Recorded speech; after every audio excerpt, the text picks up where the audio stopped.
अली 8 साल का एक जिंदा दिल और जिज्ञासा से भरा हुआ लड़का था, और सारा 10 साल की एक समझदार और नर्म दिल रखने वाली लड़की उसकी सबसे अच्छी दोस्त थी। दोनों एक ही गांव में रहते थे, जहां शाम के वक्त सब कुछ यह सोने जैसा लगता था। आसमान, पेड़ और बच्चों की हंसी। हर शाम वे दोनों तितलियां पकड़ते, कागज की कश्तियां दौड़ाते और सारा की दादी अम्मा से कहानियां सुनते।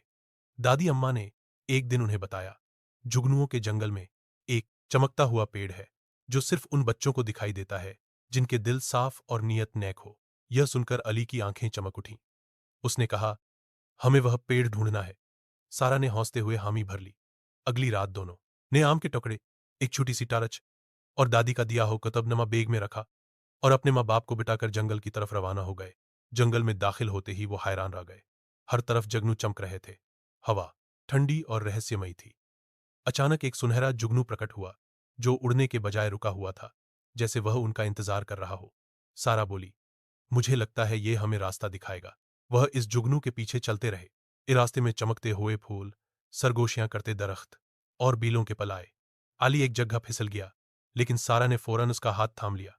वो हंसते, गरते, इठते और चलते रहे, यहां तक कि वो एक पराने पथरीले वे दरवाजे के सामने पहुंचे, जिस पर बेलें चढ़ी हुई थीं।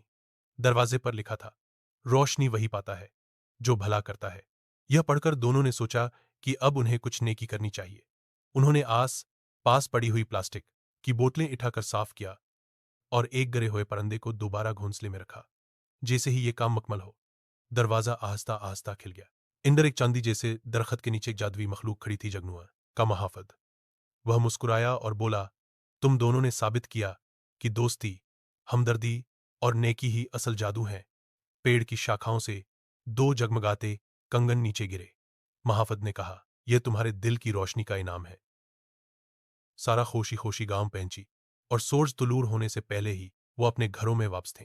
उनके वालदीन पहले तो फकरमंद थे, लेकिन जब इन्होंने बच्चों के हाथों में चमकते हुए किंगन देखे तो फखर से मुस्कुरा दिए। उस दिन के बाद हर रात उनकी खिड़कियों पर जुगनू आते, जैसे याद दिलाने के लिए कि असल रोशनी हमेशा दिल से निकलती है।